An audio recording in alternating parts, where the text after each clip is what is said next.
कभी कभी कुछ जगहें सिर्फ ईंट और पत्थरों से नहीं बनी होती। उनमें छिपे होते हैं डर, दर्द और अधूरी कहानियाँ। आज हम आपको ले चलेंगे एक पुराने पुश्तैनी घर में, जो सुनसान पहाड़ी पर खड़ा है।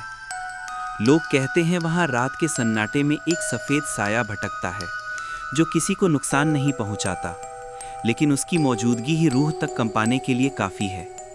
ये है उस घर की और उस साये की दहला देने वाली कहानी। आधी रात हो चुकी थी।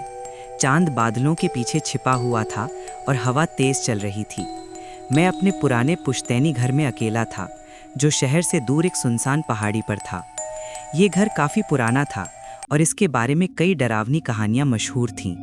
लोग कहते थे कि यहाँ एक साया भटकता है, जो किसी को नुकसान नहीं पहुँचाता, बस उसकी मौजूदगी ही दिल दहला देती है।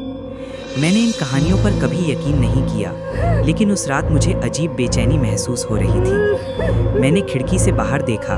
चारों ओर घना अंधेरा था और पेड़ों की टहनियाँ हवा में बुरी तरह हिल रही थीं।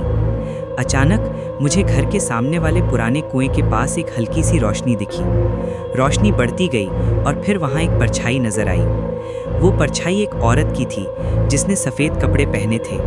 उसके बाल खुले हुए थे और वो धीरे धीरे कुएं के चारों ओर चक्कर लगा रही थी। मेरा दिल जोर से धड़कने लगा।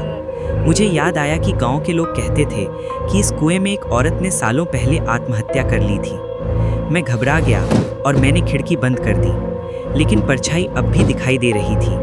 अब वो मेरी खिड़की की तरफ देख रही थी। उसकी आंखें नहीं दिख रही थी, लेकिन मुझे ऐसा लगा जैसे वो सीधे मुझे देख रही है। फिर वो हवा में धीरे धीरे ऊपर उठने लगी। मेरा गला सूख गया था। मैंने हिम्मत करके अपनी आंखें बंद कर ली और कांपते हुए भगवान का नाम लिया। जब मैंने आंखें खोली तो परछाई गायब हो चुकी थी। कुएं के पास कोई रोशनी नहीं थी और सब कुछ पहले की तरह शांत था।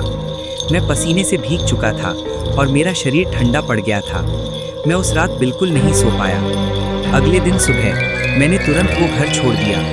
मैंने फिर कभी उस घर में वापस जाने की हिम्मत नहीं की। अब भी जब आधी रात होती है तो मुझे उस सफ़ेद साये का चेहरा याद आ जाता है, जो मेरी खिड़की के बाहर इंतज़ार कर रहा था।